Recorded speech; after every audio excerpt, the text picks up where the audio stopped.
I'd like to first talk about why I chose this overall topic. It was last May that Father Cyprian, the prior of the Camaldolese at New Camaldoli, Big Sur, California, asked me if I'd be willing to be one of the presenters at the Abbots meeting, which is this coming week. And he said I could pick the topic, so I said I'd like to talk about a challenge that Pope John Paul II gave to all the Benedictines in the year 2000, that Benedictines particularly should develop Sacred Humanitas. My question is, what is Sacred Humanitas? Can we throw any light on that? Because I don't know of anybody who's really tried to answer that in any specific way. So I deal with that in my 3 talks. In a talk to Benedictines in the year 2000, Pope St. John Paul II challenged Benedictines in particular to develop what he termed Sacred Humanitas. Since then, for 15 years, I have mused on this phrase, Sacred Humanitas. I have to tell you that I found one Sacred Humanitas foundation in New York State. It's in Cortland, of all places, and it's a little foundation that works with interracial issues. Now, how it got that name, I don't know, but it's interesting. It is an unusual phrasing to some extent, an English adjective before a Latin noun. Also, why did he say Sacred Humanitas and not Christian humanism? I think he wanted to speak to a larger and wider notion of humanitas. After declaring this to be my topic, I contacted Sister Judith Hebel to see if she had a copy of this address of Pope John Paul to the Benedictines in the year 2000. Actually, I had heard that he gave this challenge particularly to Benedictine women. She said no one had been given a copy of the Holy Father's talk. I tried to see if there was a copy in the archives at San Anselmo. No luck. Then I called the reference desk at the library at Catholic University to see if they could trace the phrase in John Paul II's writings. The reference librarian I spoke with said, "How do you spell humanitas?" And I thought, this is not a good sign.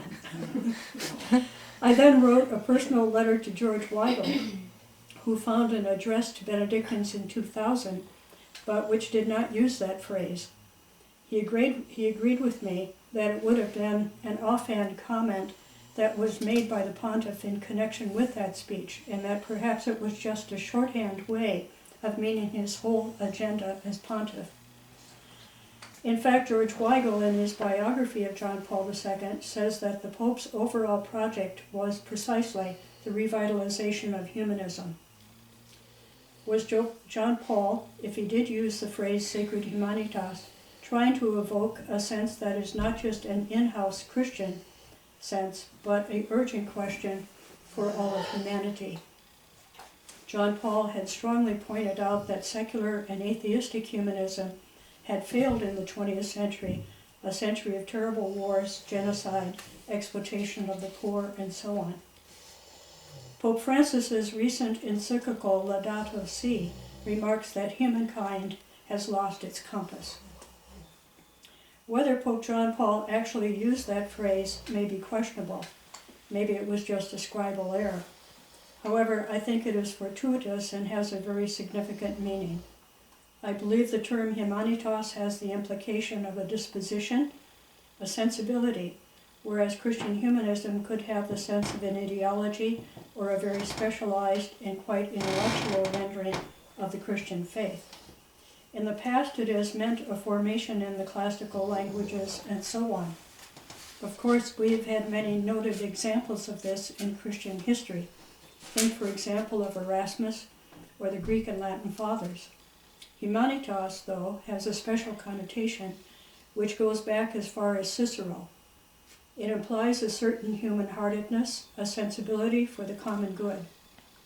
And, for example, the medieval city of Siena had a large sign at each of its gates simply saying Humanitas, a sign which was understood to mean hospitality, lodging, and food.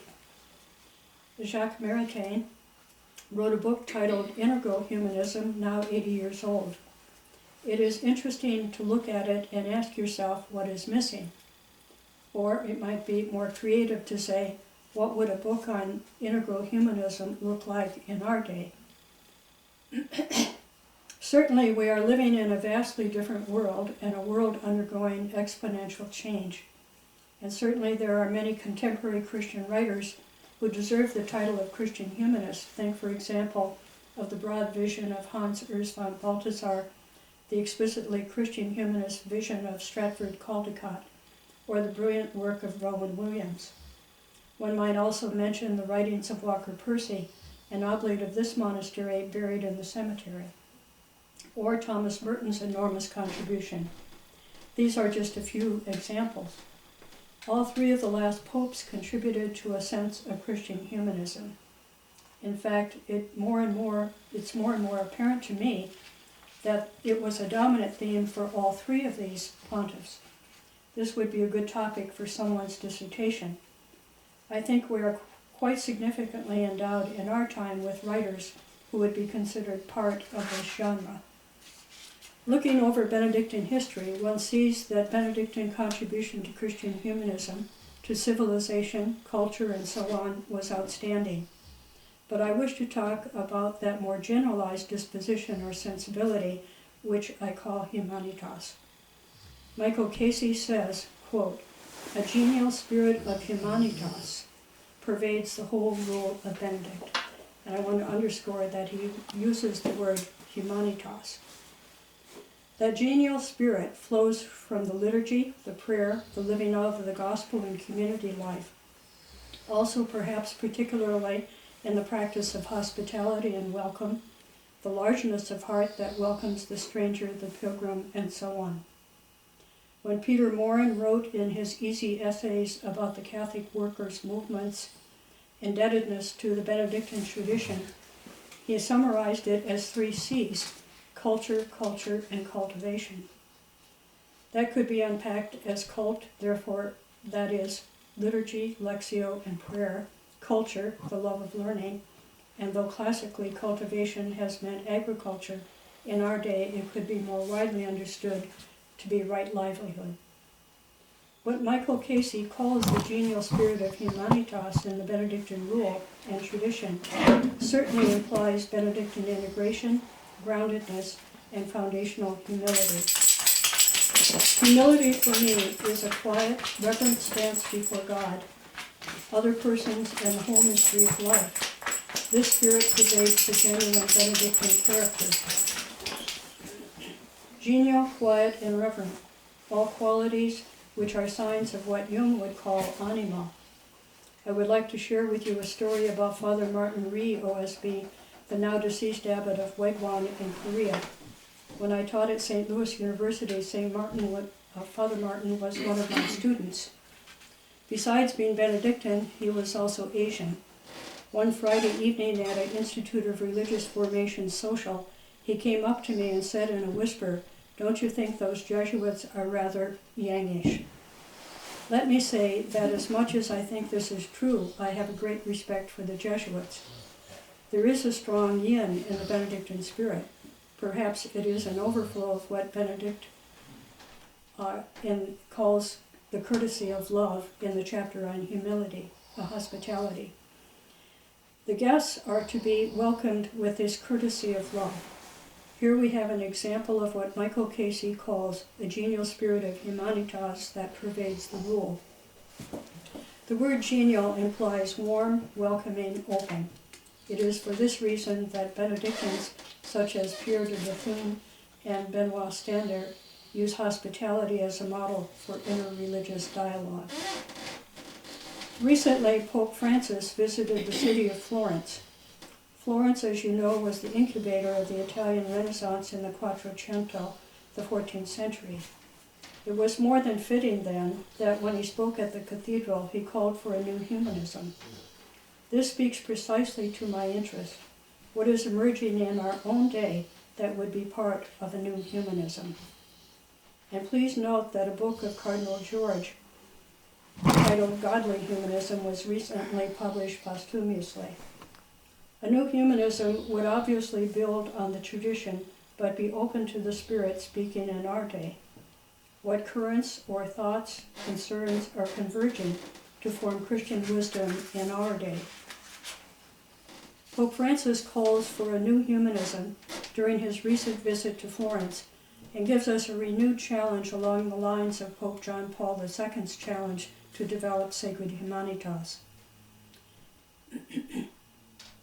It was no accident at all that Pope Francis asked for a new humanism at the very site of the beginnings of the Italian Renaissance, in fact, right at the cathedral. And many of the humanists in Florence met at the cathedral and also met at the nearby Camaldolese monastery. This gives me the opportunity to tell you about one of the great humanists of the late 14th and early 15th century, a Camaldolese monk by the name of Ambrosio Traversari. Let me first mention that when I was a postulant in 1959, I was 1 year ahead of my fellow postulants in college, so I was given special permission to audit a TV course on the history of philosophy taught by Father Ernst Kilzer of St. John's Abbey. I remember when he spoke of the closing of the Platonic Academy by Justinian in 529. With a huge grin, he said, the same year a light went on in Italy with St. Benedict's founding of Monte Cassino.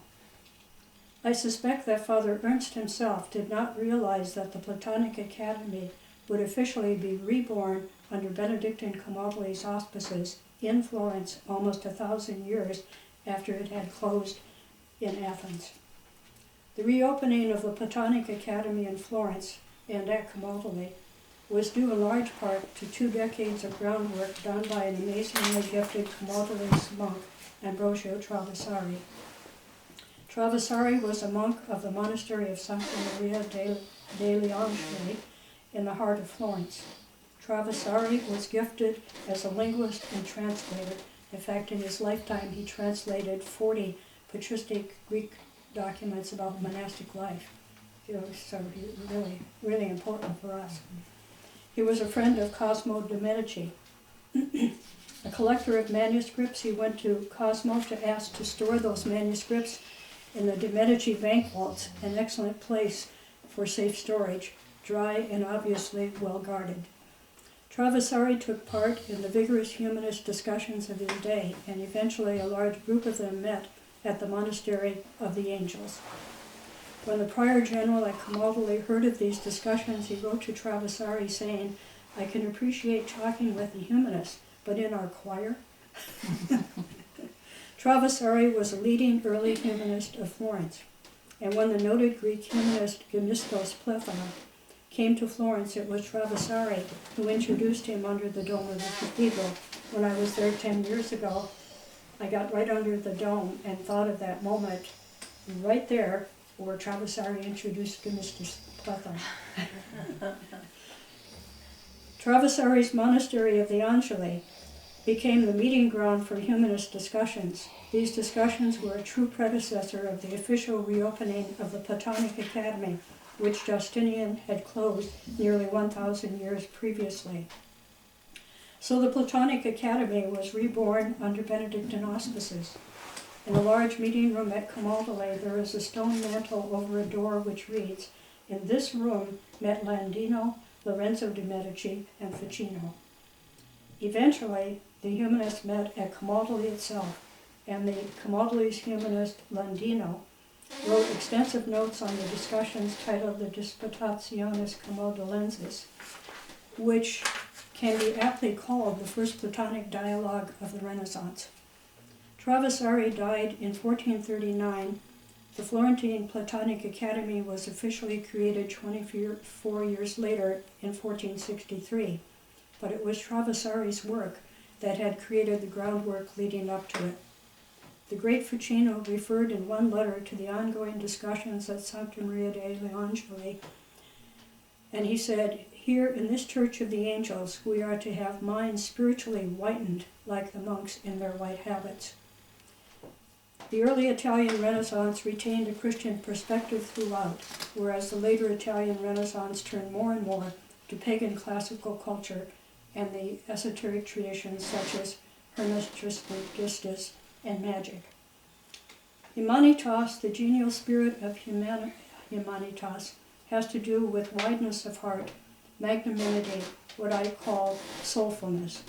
St. Benedict says that it was as we run the way of God's commandments, our hearts are enlarged. The whole of monastic formation is about dilatatio cordis, the expansion of the heart. In fact, there's a very famous article by Father Dumont, I forget his first name, remember, Charles Dumont, the Belgian Cistercian, on monastic formation as dilatatio cordis. Recently, a Jesuit philosopher writing in America magazine said that the purpose of humanistic education is precisely to widen the heart. For my conclusion, I would like to shift gears and take a rather right-brained approach, talking about various symbols and their correspondence. In the beginning of the talk in Louisiana, I'm going to have Father Cyprian, who's a musician, sing Hildegard's Antiphon to Wisdom. And so that's the first symbol that I want to talk about. And her symbol of wisdom in the medieval world, they pictured wisdom as an angel and a six-winged seraph. So 2 wings go to heaven, 2 wings go to earth, and the third flies all around, the third set of wings. Now the important thing about that is it pulls 3 levels together: heaven, earth, and the human. But it's a spinning angel, okay? So here's the text. Here's her text. She calls it wisdom or Sophia, you of the whirling wings. I just love the idea that it's spinning, you know, it's dynamic, okay? Circling, encompassing energy of God, you quicken the world in your clasp.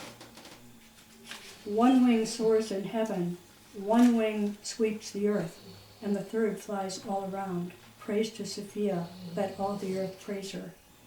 Now the interesting thing about that symbol is symbol means to tie something together, you know. And this ties 3 dimensions reality together: heaven, earth, and the human, okay? You must see this image very visually. It's a powerful image. It integrates all dimensions, above, below, and the intermediary level. The verse that I particularly love is quae circuens circuisti, you circle and circling, and it's drawn toward the center, and it's empowered at the center, and then it flows out wider. It's like centrifugal force, you know, if you've used a slingshot, you know. The more it's pulled to the center, the more it'll go up. And so it's a symbol of ongoing inclusion and integration, okay? So that wisdom is not some sort of set package of answers, but it's a dynamic integration that's ongoing. Okay. All right. The second, so let me put this on as kind of I'm not an artist, so the first image is Hildegard's Antiphon to Wisdom.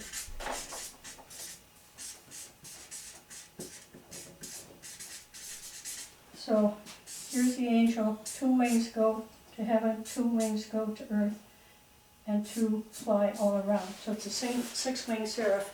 And I always picture it in my mind with the colors of, you know, the Divine Mercy, the Jesus Mercy with the pinks and the blues and, you know, the kind of, that's what I picture this angel as. Okay.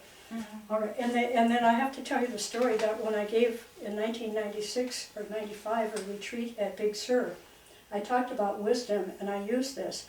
And just to be funny, I said in the middle of my talk, maybe we ought to embroider that angel, that 6-winged angel on our scapulars.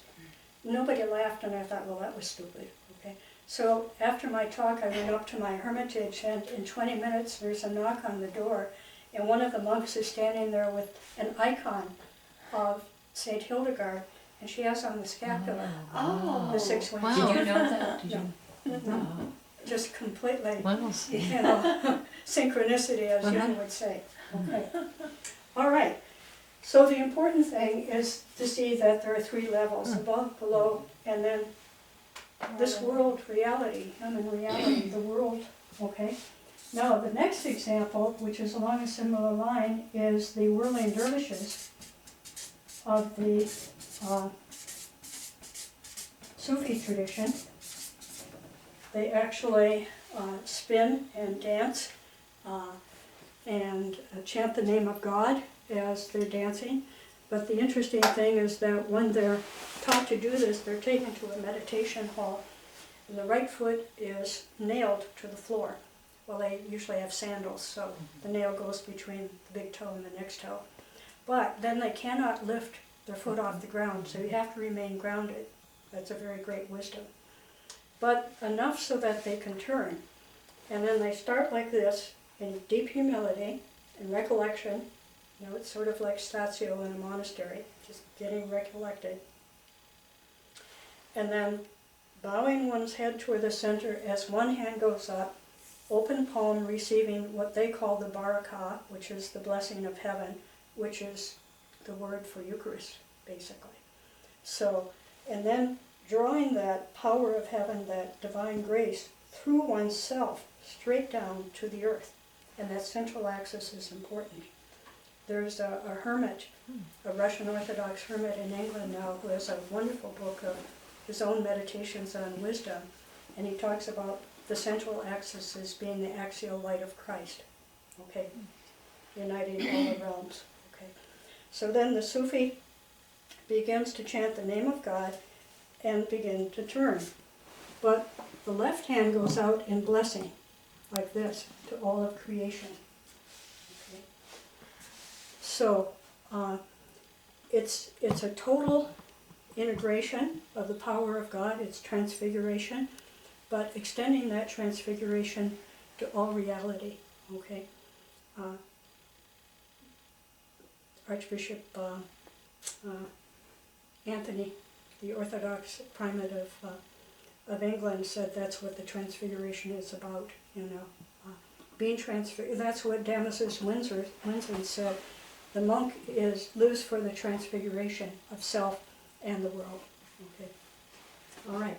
But the important thing to notice is that it's that same dynamic of spinning, okay, and uniting the three realms, bringing the power of heaven to earth, but then extending that dynamically in an ever larger sense out to all of reality.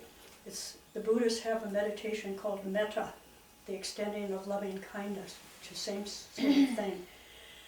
But it's more and more inclusive and more integrative. And Yeats used a term called the ever-widening gyre, the ever-widening gyre, the ever-widening turn. Okay. Now, a third symbol. Nope. Can you hold on a minute? I've got a poem that I didn't bring. Just stop it for a minute.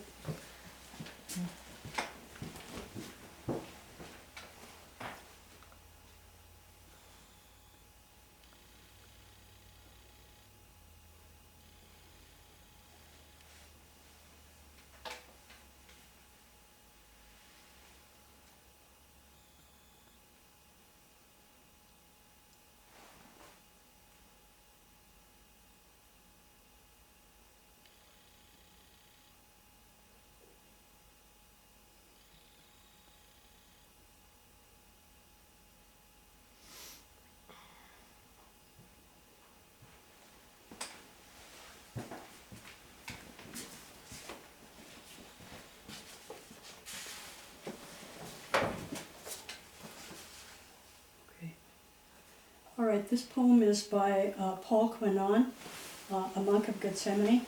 It's not exactly the same kind of symbol, but in a sense it is. It's called the wisdom of the serpent, and you know, the serpent, when it rises, is cyclical, you know, a spiral, okay? And the spiral is a very important image. The poem goes, "Let void be pivot to all," so that humility, that emptiness of heart, reaching for the grace of heaven is the void. Let void be pivot to all with a capital A. Know the knot of knowledge, be bliss, acknowledgement of being. Now who are you? What is paradise? Is there any difference? That would take a lot of time to meditate on. All right, the fourth thing I want to talk about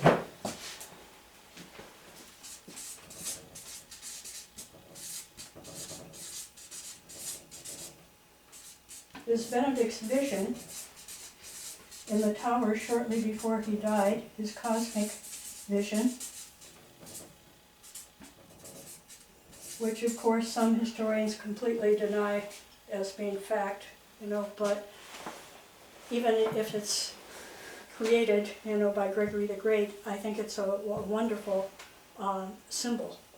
And so I'm going to try to give you a visual image of this. Here's the tower, here's the window, and Benedict has this vision, and St. Gregory says it was not that his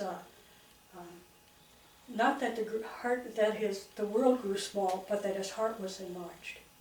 Okay, and so the tower is this axis.